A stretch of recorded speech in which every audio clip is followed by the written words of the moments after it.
Hey guys, তো south Africa আর ভারতের যে টেস্ট চলছে, টেস্ট তো না যেন মনে হচ্ছে এটা মানে সব ক্ষেত্রেই বলতে গেলে সাউথ আফ্রিকার পক্ষে আছে। বোলিং করতে আসে সাউথ আফ্রিকার বোলিং পিছে লাগতেছে, ব্যাটিং করতে আসে ব্যাটিং পিছে লাগতেছে। আর ভারত যাচ্ছে তো এটা বোলিং পিছ লেগে যাচ্ছে, ব্যাটিংয়ের সময় ব্যাটিং বল করতে আসছে তখন ব্যাটিং পিছ লেগে যাচ্ছে। এই হচ্ছে ভারতের বলতে গেলে টেস্টটাকে পুরো শেষ করে দিয়েছে একমাত্র গৌতম গম্ভীর আর অজিত আগরকার। কী দরকার ছিল, রান তো এদেরও তো আসে না বলতে গেলে।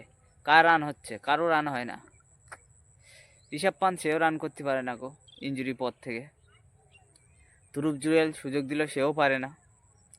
কি বলবো, নীতিশ কুমার রেড্ডি পুরো বেকার একটা প্লেয়ার, তাকে হলেও খেলাচ্ছে। সাই সুদর্শন কী দরকার এত সুযোগ দেওয়ার, যাদের দেওয়ার অরিজিনালি তাদের দেয় না। এই পুরো টিমটাকে বাস ফেলেছে একমাত্র গৌতম গম্ভীর আর অজিত আগরকার। যত দোষ ছিল রোহিত শর্মা, বিরাট কোহলি, না সিনিয়রদের রাখতে পেরেছে না জুনিয়রদের ঠিক মতো খেলাতে পারতেছে। সবাইকে বাদ দিচ্ছে। সারফারাজ কেন, অত সুন্দর একটা প্লেয়ার, নিউজিল্যান্ডের পক্ষে মানে 150 করলো সব, দ্বিতীয় ইনিংসে 60 করলো, কোনো ব্যাপার না, ওসব প্লেয়ারই নাও। একমাত্র পুরো টিমটাকে শেষ করেছে গৌতম গম্ভীর তার ইগোর কারণে। একটা ইগোই পুরো টিমটা, ভারতের যে টিমটা পুরো শেষ করে দিয়েছে বলতে গেলে। কোনো দরকার ছিল না এরকমভাবে খেলানোর বলতে গেলে। আজকে কুলদীপ যাদব সে এসে 134 বল খেলে যাচ্ছে, আর ব্যাটিংয়ে আমরা হড়াহড় করে ব্যাট পড়ে যাচ্ছে। আজকেকার কথা বলি না, সাউথ আফ্রিকা ছেড়ে দিয়েছে ব্যাট, মানে উঠে গেছে বলতে গেলে 549 রানে। তারপরে ব্যাট হয়ে গেছে মোটামুটি, কি বলবো, 10 ওভারে 3টে উইকেট পড়েই গেছে অলরেডি। জসপাল পড়ে গেছে, কে এল রাহুল পড়ে গেছে, ওইদিকে 3টে না সরি 2টো উইকেট পড়ে গেছে 22 রানে। কি খেলা হচ্ছে ভেবে দেখো।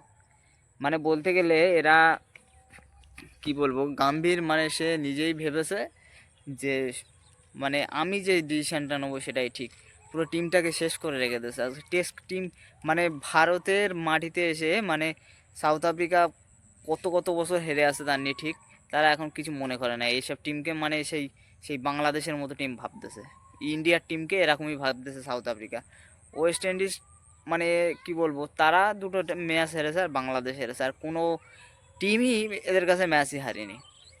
মানে এদের ওপরে সবসময় হ্যাপি হয়ে রয়েছে বলতে গেলে। ভারতের মানে পুরো খেলার পুরো সব লাইন লেন্থ সব বিগড়ে রেখে দিয়েছে একমাত্র এই গৌতম গম্ভীর আর একমাত্র এই অজিত আগরকার। পুরো টিমটাকে শেষ করে দিয়েছে এরাই দুজনা।